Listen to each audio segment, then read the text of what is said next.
আসসালামু আলাইকুম। সংবাদে আপনাদের সবাইকে স্বাগতম জানাচ্ছি আমি নুসরাত। শুরুতেই সংবাদ শিরোনাম। গাজা পুনর্গঠনে জাতিসংঘের পরিকল্পনা প্রত্যাখ্যান করল হামাস। যুক্তরাষ্ট্রের নাগরিকদের দ্বিতীয়বারই সৌদি আরব। নেতানিয়াহুকে গ্রেফতারের অঙ্গীকার পুনর্ব্যক্ত মামদানির। যুদ্ধ শেষ করতে কূটনৈতিক প্রক্রিয়াকে পুনরায় সক্রিয় করবে ইউক্রেন।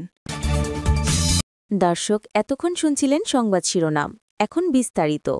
আপনি যদি ইসরায়েলের ধ্বংস চেয়ে থাকেন তাহলে চ্যানেলটি সাবস্ক্রাইব করে দিবেন এবং ভিডিওতে লাইক করে আপনার মূল্যবান মতামত কমেন্টে লিখে জানিয়ে দিবেন। এখন বিস্তারিত। যুদ্ধবিরতি ও গাজা পুনর্গঠনে জাতিসংঘের নিরাপত্তা পরিষদের প্রস্তাবনাকে পুরোপুরি অস্বীকৃতি জানিয়েছে ফিলিস্তিনি স্বাধীনতাকামী গোষ্ঠী হামাস। এক প্রতিবেদনে এ তথ্য জানায় কাতারভিত্তিক সংবাদ মাধ্যম আল জাজিরা। সোমবার ১৭ নভেম্বর মার্কিন প্রেসিডেন্ট ডোনাল্ড ট্রাম্পের গাজা পুনর্গঠনে ২০ দফা শান্তি চুক্তির প্রস্তাবনার আনুষ্ঠানিকভাবে গ্রহণ করে নিরাপত্তা পরিষদ, যাতে রয়েছে যুদ্ধে বিপর্যস্ত গাজার নিরাপত্তা নিশ্চিতে একটি বোর্ড অফ পিস গঠনের প্রস্তাব। যুদ্ধবিরতি ও জিম্মি হস্তান্তরে ডোনাল্ড ট্রাম্পের শান্তি চুক্তিতে সম্মত হলেও এ দফায় জাতিসংঘের এই প্রস্তাবনা গ্রহণে পুরোপুরি অস্বীকৃতি জানিয়েছে ফিলিস্তিনি স্বাধীনতাকামী গোষ্ঠী হামাস।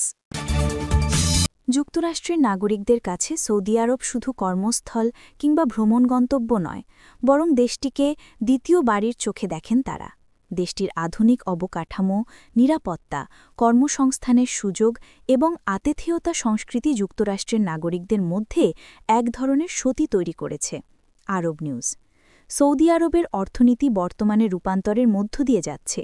ভিশন 2030 কর্মসূচির কারণে প্রযুক্তি, স্বাস্থ্য, নির্মাণ শিল্প, শিক্ষা, পর্যটন সব ক্ষেত্রেই বাড়ছে উচ্চ বেতনের চাকরি।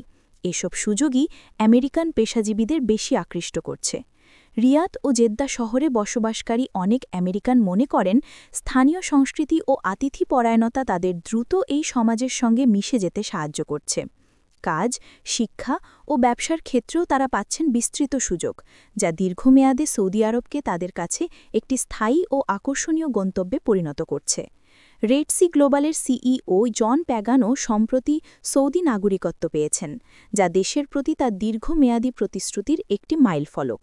তিনি বলেন, এই স্বীকৃতি কেবল ব্যক্তিগত কৃতজ্ঞতাই নয়, বরং সৌদি আরব জুড়ে যে বৃহত্তর রূপান্তর ঘটছে তার প্রতিফলন।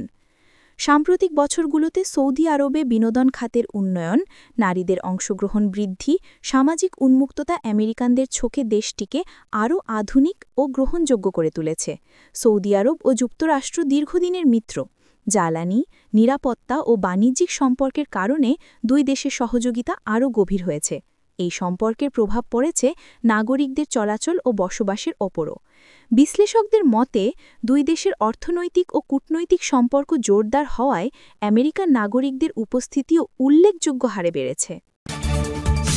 নিউ ইয়র্ক সিটির নবনির্বাচিত মেয়র জোহরান মামদানি এই সপ্তাহে আবারও স্পষ্ট করে জানিয়েছেন যে ইসরায়েলের প্রধানমন্ত্রী বেঞ্জামিন নেতানিয়াহু নিউ ইয়র্ক শহরে এলে আন্তর্জাতিক অপরাধ আদালত আইসিসি জারি করা গ্রেফতারি পরোয়ানা তিনি মানবেন, যা তিনি নির্বাচনের আগেই প্রকাশ করেছিলেন।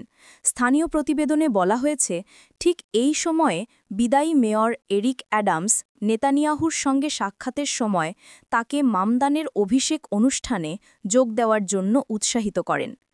এবিসি 7-এর সরাসরি সম্প্রচারে মামদানি নিউ ইয়র্ক সিটিকে আন্তর্জাতিক আইনের শহর বলে বর্ণনা করে বলেন, শহরটি আইসিসির 2024 সালের গ্রেফতারি পরোয়ানা, যেখানে নেতানিয়াহুর বিরুদ্ধে বেসামরিক লোকদের ওপর ইচ্ছাকৃত হামলা ও যুদ্ধাস্ত্র হিসেবে অনাহার ব্যবহারের অভিযোগ আনা হয়েছে, সম্মান করবে।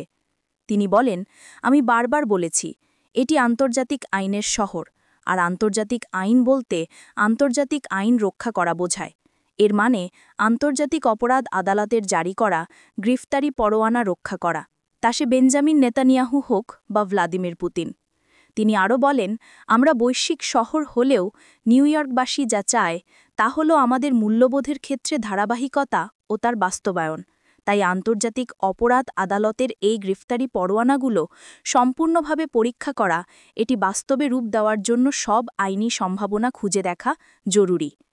নির্বাচিত হওয়ার আগে অক্টোবর মাসে ফক্স নিউজের দ্য স্টোরি অনুষ্ঠানে মার্থা ম্যাকক্যালামকে মামদানি বলেছিলেন, আইনি সুযোগ পেলে তিনি নেতানিয়াহুকে গ্রেফতার করবেন, কারণ নিউ ইয়র্ক এ ধরনের নীতিকে সমুন্নত রাখতে চায়।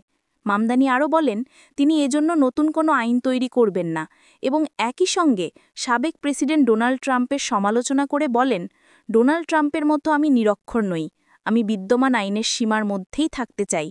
তিনি বলেন, আমি সব আইনি সম্ভাবনা ব্যবহার করব, নিজের আইন তৈরি করব না। তিনি স্বীকার করেছেন যে যুক্তরাষ্ট্র আইসিসি চুক্তির স্বাক্ষরকারী নয়, তবে শহরটি রচিত আইসিসির গ্রেফতারি পরোয়ানা বাস্তবায়নের চেষ্টা করা যতক্ষণ তা দেশের বিদ্যমান সব আইনের সঙ্গে সামঞ্জস্যপূর্ণ থাকে। ইউক্রেনের প্রেসিডেন্ট ভলোদিমির জেলেন্সকি জানিয়েছে তার দেশ রাশিয়ার সঙ্গে যুদ্ধ শেষ করতে কূটনৈতিক প্রক্রিয়াকে পুনরায় সক্রিয় করার চেষ্টা করবে। মঙ্গলবার 18 নভেম্বর স্পেনের প্রধানমন্ত্রীর সঙ্গে মাদ্রিদে এক সংবাদ সম্মেলনে তিনি কথা বলেন। ভলোদিমির জেলেন্সকি বলেন, এটা খুবই গুরুত্বপূর্ণ যে এ ধরনের পরিস্থিতির মধ্যেও আপনার পাশে অবিচল সমর্থন রয়েছে। পরে তিনি জানান, বুধবার তুরস্কের প্রেসিডেন্ট রিসেপ তাইয়েব এরদোগানের সঙ্গে তার কথা হবে। এ সময় তারা ইউক্রেনে ন্যায্য শান্তি প্রতিষ্ঠার উপায় নিয়ে আলোচনা করবেন। আপনি যদি আমাদের চ্যানেলে নতুন হয়ে থাকেন তাহলে চ্যানেলটি সাবস্ক্রাইব করে দিন।